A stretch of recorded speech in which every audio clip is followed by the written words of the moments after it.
hello बंधुসকল আপনি যদি এজন SBI কাস্টমাৰ আৰু SBI ইনু এপটো ব্যৱহাৰ কৰি আহি আছে তেতিয়ালে SBI ইনু এপটো ব্যৱহাৰ কৰি আপুনি কেনেকৈ এটা মিউচুৱেল ফান্ড ওপেন কৰিব পাৰে বা এটা SIP ওপেন কৰিব পাৰে যদি আপুনি জানিব বিচাৰিছে চাই থাকক এই ভিডিঅটো হেকলৈ আমি এই টপিকটোৰ ওপৰতে কথা পাতিবলৈ গৈ আছো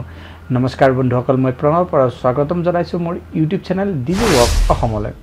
বন্ধুসকল প্ৰথমতে আমি ইনু SBI যেটো মোবাইল এপ আছে তাত লগইন হৈ যাম আৰু আগৰ প্ৰসেসখিনি স্টেপ বাই স্টেপ দেখুৱাম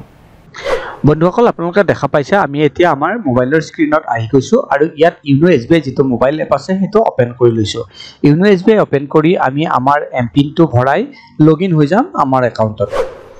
আমি SBI একাউন্টত লগইন হোৱাৰ পাছত আমাৰ একাউন্টৰ ড্যাশবোৰ্ডখন এনেকৈ দেখুৱা হ'ব ইয়াতে ইনভেষ্টমেন্টৰ এটা অপচন আপুনি দেখা পাব তাৰ ওপৰত ক্লিক কৰক ইনভেষ্টমেন্টৰ অপচনটোৰ ওপৰত ক্লিক কৰাৰ লগে লগে আপুনি এই পেজটোত আহি যাব যৰ পৰা আপুনি SBI মিউচুৱেল ফাণ্ডত ইনভেষ্টমেন্ট কৰিব পাৰে ইয়াৰ কাৰণে আপোনাক প্ৰথমতে এটা ফলিও ক্ৰিয়েট কৰাৰ দৰকাৰ ফলিওটো ক্ৰিয়েট কৰিবৰ কাৰণে ক্ৰিয়েট এ ফলিওৰ ওপৰত ক্লিক কৰক ক্ৰিয়েট এ ফলিওৰ ওপৰত ক্লিক কৰাৰ লগে লগে আপুনি এই পেজটোলৈ আহিব ইয়াত your PAN is KYC verified মানে আপোনাৰ PAN নম্বৰটো KYC verified হয় নে নহয় তাকে চেক কৰিব যদি হয় এনেকৈ দেখুৱাব আৰু যদি নহয় আপোনাক KYC verify কৰিবলৈ কোৱা হ'ব আপুনি আধাৰৰ মাধ্যমত OTPৰ মাধ্যমত আপুনি KYC ইয়াত এই পেজটোতে verify কৰিব পাৰিব এতিয়া আপুনি ক্ৰিয়েট একাউন্টৰ অপচনটোত ক্লিক কৰি দিয়ক ক্ৰিয়েট একাউন্টৰ ওপৰত ক্লিক কৰাৰ লগে লগে ইয়াত এটা প্ৰশ্ন সোধা হৈছে আপোনাৰ বেংকৰ ডিটেইলছৰ পৰা আপোনাৰ বেংকৰ প্ৰফাইলৰ পৰা কিছুমান ডিটেইলছ ইয়ালৈ আমি কপি কৰিব পাৰিম নেকি যদি আপুনি এগ্ৰি কৰে নেক্সট ফৰ্মখনত আপোনাৰ কিছুমান বস্তু নিজে নিজে ফিল আপ হৈ আহিব আপুনি ইয়াত এগ্ৰি কৰি দিয়ক এগ্ৰি কৰাৰ লগে লগে আপুনি দেখা পাব আপোনাৰ নাম ডেট অফ বাৰ্থ আপোনাৰ পিতাৰ নাম ইমেইল এড্ৰেছ মোবাইল নম্বৰ এবিলাক যিখিনি SBI একাউন্টত আছিল সেইখিনি ইয়ালৈ কপি হৈ আহিব আপুনি ইয়াত চেক কৰি নেক্সট বাটনৰ ওপৰত ক্লিক কৰি দিয়ক নেক্সট বুটামটোৰ ওপৰত ক্লিক কৰি দিয়াৰ লগে লগে আগলৈ এই পেজটো গুচি যাব ইয়াত আপোনাৰ এড্ৰেছ ভৰাবলৈ কোৱা হৈছে যিখিনি এড্ৰেছ আপোনাৰ automatically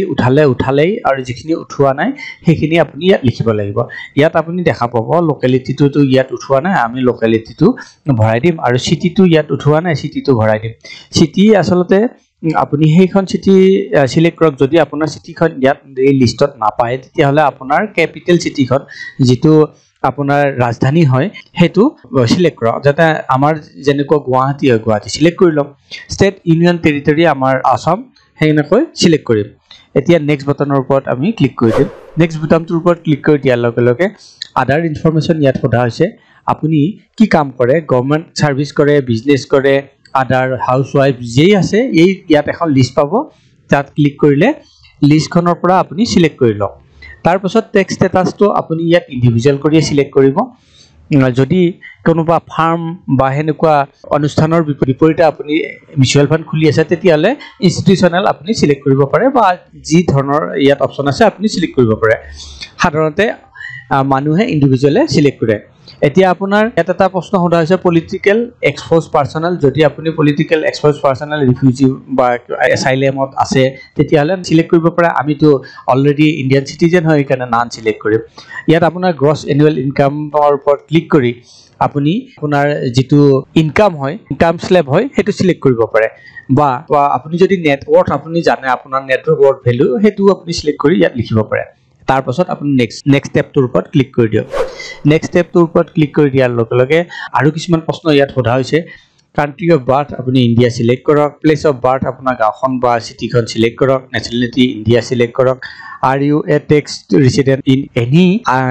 country other than India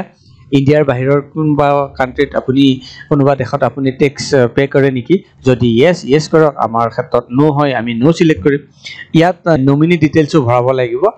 আপুনি নমিনি ডিটেইলছ ভৰাব নম্বৰ অফ নমিনি প্ৰথমতে সিলেক্ট কৰিব লাগিব আপুনি এজন নমিনি দিব খোজে নে দুজন দিব খোজে হেতু ইয়াত সিলেক্ট কৰি ল'ব আমি এজন সিলেক্ট কৰিম তাৰ পাছত আমি পেজটো অকমান স্ক্ৰল ডাউন কৰিম পেজটো স্ক্ৰল ডাউন কৰাৰ পাছত ইয়াত আপোনাৰ নমিনিৰ নেমটো লিখিব লাগিব নমিনিৰ ডেট অফ বাৰ্থ লিখিব লাগিব আপোনাৰ লগত নমিনিৰ কি ৰিলেচন হেতু লিখিব লাগিব আৰু মই ইয়াত এজন সিলেক্ট কৰাৰ কাৰণে শেয়াৰ ফৰ নমিনি 100 এটো সিলেক্ট হৈ আহিছে যদি আপুনি দুজন সিলেক্ট কৰিলে হয় তেতিয়া হলে দুজনৰ নাম লিখিব লাগিলে হয় আৰু দুজনৰ শেয়াৰটো আপুনি 50-50 বা 60-40 যেনেকৈ আপুনি ইচ্ছা হেনেকৈ ভগাই দিব পাৰিলে হয় এতিয়া ইয়াত এটা বক্স দেখা পাব এড্ৰেছ সেম এজ ইনভেষ্টৰ যদি আপোনাৰ নমিনিৰ এড্ৰেছটো আপোনাৰ এড্ৰেছৰ লগত সেম হয় তেতিয়াহলে এই বক্সটোৰ ওপৰত ক্লিক কৰক নহলে আপুনি ভৰাব লাগিব সেই বক্সটোৰ ওপৰত ক্লিক কৰি নেক্সট বাটনটোৰ ওপৰত ক্লিক কৰি দিয়ক যেতিয়াই সেই বক্সটোৰ ওপৰত ক্লিক কৰিব আপোনাৰ এড্ৰেছটো পুৰা একে ধৰণৰ পেস্ট হৈ যাব এতিয়া এই পেজটোত সোধা হৈছে link your account for mutual fund transaction আপোনাৰ যেটো একাউণ্ট আছে সেভিং বেংক একাউণ্ট হেতু মিউচুৱেল ফাণ্ড ট্ৰানজেকচনৰ কাৰণে লিংক কৰিব কোৱা হৈছে আপোনাৰ যদি এটাতকৈ অধিক একাউণ্ট আছে ইয়াত আপোনাৰ ড্ৰপ ডাউন মেনুটোৰ ওপৰত ক্লিক কৰি আপুনি সিলেক্ট কৰিব পাৰে আমাৰ এটাই একাউণ্ট গতিকে হেতু অলৰেডি সিলেক্টেড আছে তাৰ পাছত I have read and agreed the terms and কণ্ডিশ্যনৰ বক্সটোৰ ওপৰত ক্লিক কৰি নেক্সট বুটামটোৰ ওপৰত ক্লিক কৰি দিয়ক নেক্সট বুটামটোৰ ওপৰত ক্লিক কৰি দিয়াৰ লগে লগে এটা OTP আপোনাৰ ৰেজিষ্টাৰ্ড মোবাইল নম্বৰত গুচি গৈছে যেটো আপোনাৰ লাষ্ট কেইটামান সংখ্যা দেখুওৱা হৈছে ওপৰত আৰু হেতু OTP ইয়াত ভৰাই সাবমিট কৰিব লাগিব আমি এতিয়া OTP টো ভৰাই সাবমিট কৰি দিম সাবমিট কৰাৰ লগে লগে কংগ্ৰেচুলেশ্যন আপোনাৰ ফোলিও নম্বৰটো ইয়াত ক্ৰিয়েট হৈ গৈছে আপোনাৰ ফোলিও নম্বৰটো আপুনি ইয়াত দেখিবলৈ পাইছে এতিয়া তাৰ তলতে আপুনি স্টাৰ্ট ইনভেষ্টিংৰ এটা অপচন পাব তাৰ ওপৰত ক্লিক কৰক আমি আমাৰ ফোলিও ক্ৰিয়েট কৰাৰ পাছত আমি ইনভেস্ট কৰিব লাগে এতিয়া ইয়াত লিষ্ট দেখা পোৱা গৈছে যত নেকি SBI মিউচুৱেল ফাণ্ডৰ যিমানবিলাক ফাণ্ড আছে এই লিষ্টখনত দেখা পোৱা হৈছে গতিকে আপুনি তাৰে যিকোনো এটা সিলেক্ট কৰি লওক অলৰেডি আপুনি এনালাইসিস কৰি লৈছে কি জানি কোনটো ফাণ্ডত আপুনি ইনভেষ্টমেন্ট কৰিব আপুনি ইয়াত সাৰ্চ বটনৰ ওপৰত ক্লিক কৰি সাৰ্চও কৰিব পাৰে কোনটো ফাণ্ডৰ ওপৰত আপুনি কোনটো SBI মিউচুৱেল ফাণ্ডত আপুনি ইনভেষ্টমেন্ট কৰিব বিচাৰে আমি ইয়াত যিকোনো এটা সিলেক্ট কৰি লও আৰু ইয়াত লগতে ইনভেষ্ট নাও যেটো অপচন আছে তাৰ ওপৰত ক্লিক কৰি দিম ইনভেষ্ট নাও টোৰ ওপৰত ক্লিক কৰি দিয়াৰ লগে লগে সেই যেটো ফাণ্ড আমি সিলেক্ট কৰিছো তাৰ ডিটেইলছ কিছুমান ইয়াত দেখুওৱা হৈছে আপুনি প্ৰথমতে ইয়াতে ফাণ্ড অপচন এটা পাব হেতু ৰেগুলাৰ গ্ৰোথ আৰু ৰেগুলাৰ ডিভিডেন্ড অপচন পাব আপুনি ৰেগুলাৰ গ্ৰোথ সিলেক্ট কৰি লব এতিয়া এখিনি অকমান চেক কৰি আপুনি ইনভেষ্ট নাওৰ ওপৰত ক্লিক কৰি দিয়ক ইনভেষ্ট নাওৰ ওপৰত ক্লিক কৰাৰ লগে লগে ইয়াত কিছুমান টাৰ্মছ এণ্ড কণ্ডিশ্যন দেখুওৱা হৈছে আপুনি হেখিনি পঢ়ি লব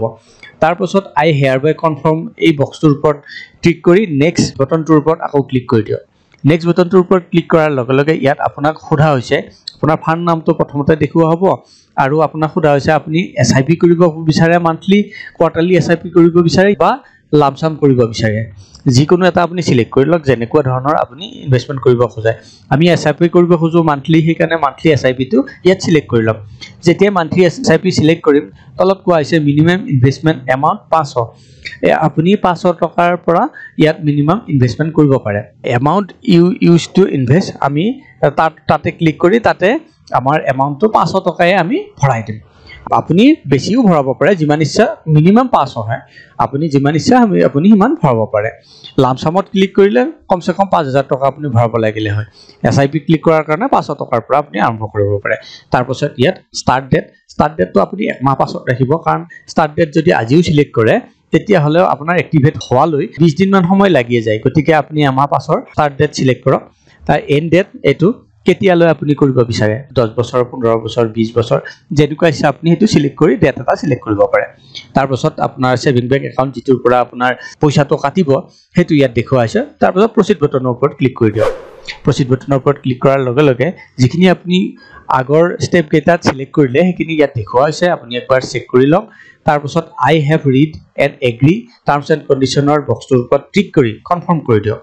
কনভাৰ্ট কৰি দিয়াৰ লগে লগে আকৌ এটা OTP আপোনাৰ ৰেজিষ্টাৰ্ড মোবাইল নম্বৰত গুচি যাব সেই OTP টো ইয়াত ভৰাই সাবমিট কৰি দিয়ক সাবমিট কৰি দিয়াৰ লগে লগে সাকসেসফুলি ৰেজিষ্টাৰ্ড ইয়োৰ SIP আপোনাৰ SIP টো সাকসেসফুলি ৰেজিষ্টাৰ্ড হৈ গৈছে ট্ৰানজেকচন নাম্বাৰ বিলাক ইয়াত দেখুওৱা হৈছে ইয়াত তলত এটা অপচন দেখুৱাইছে your SIP will start from 5th March 2024 মানে 5 মাৰ্চ 2024 ৰ পৰা মই সিলেক্ট কৰিছিলো ষ্টাৰ্টিং ডেট গতিকে সেই ডেটৰ পৰা মোৰ SIP টো ষ্টাৰ্ট হ'ব মোৰ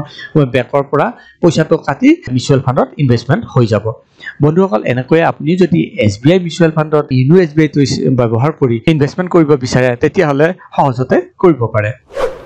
আশা কৰিছো এই ভিডিঅটো আপোনালোকৰ পছন্দ হৈছে কেনেকৈ আপুনি ইনু SBI ব্যৱহাৰ কৰি এটা SIP খুলিব পাৰে বা মিউচুৱেল ফাণ্ডত ইনভেষ্টমেন্ট কৰিব পাৰে তাৰ বিষয়ে জানিব পাৰিলে যদি এই ভিডিঅটো পছন্দ হৈছে ভিডিঅটো কৰক লাইক আৰু চেনেলটো সাবস্ক্ৰাইব কৰিবলৈ নাপাহৰিব